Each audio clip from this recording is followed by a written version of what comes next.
پہلے میں سب کی خدمت میں عرض کروں گا کہ اس ادارے کی خدمت زکوٰۃ کے اعتبار سے، صدقات کے اعتبار سے، خیرات کے اعتبار سے خود کی کریں۔ اور اس ادارے میں ایسے طالب علم پڑھتے ہیں جن طالب علموں کے پاس اچھا لباس نہیں، اچھا کھانا نہیں، اچھی رہائش نہیں۔ میں خود کچھ نہیں مانگتا، اتنا عرض کرتا ہوں جس کا دل چاہے دل کھول کر طلباء کو دیکھ کر آئے اور آ کر اس ادارے کا وزٹ کرے، اس ادارے کی ترقیات کو دیکھے، اس ادارے کے طالب علموں کو دیکھ لے۔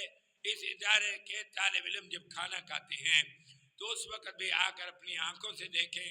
اگر آپ کا دل کرے تو اس ادارے کی خدمت کریں، اور اس کے ساتھ ساری دنیا کے اندر جتنے دینی مدارس، مکاتب، مساجد ہیں، مراکز ہیں، سب کی خدمت کرنا ہمارا حق بنتا ہے۔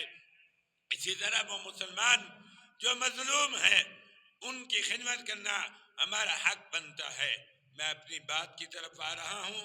وقت کی قلت کی بنا پہ تمام حضرات اپنی توجہ میری جانب کریں، باتیں کرنا موبائل بند کر دیں، باتیں نہ کریں اور دھیان ادھر کریں۔ اب میں مختصر سی بات عرض کر کے میں انشاءاللہ اجازت چاہوں گا۔ جمعے کی نماز پڑھانی ہے، معاملات اور بھی ہیں اور طبیعت بھی ساتھ نہیں دیتی، گلا بھی ساتھ نہیں دیتا، لیکن آپ کی دعاؤں کی بدولت، میری ماؤں، بہنوں اور بیٹیوں کی دعاؤں کی بدولت، توجہ دھیان سے میری بات کو سنیں۔ میں آپ کی خدمت میں قرآن کی جو آیات پڑھی ہیں ان کی روشنی میں بیان کرنا چاہتا ہوں، جو حدیث پڑھی ہیں ان کی روشنی میں بیان کرنا چاہتا ہوں، اور جو اشعار پڑھے ہیں ان کی روشنی میں بیان کرنا چاہتا ہوں۔ اعوذ باللہ من الشیطان الرجیم۔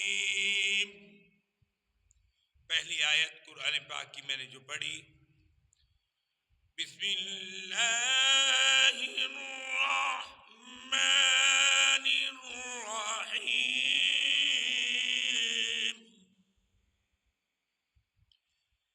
فلما أسلم وتله للجبين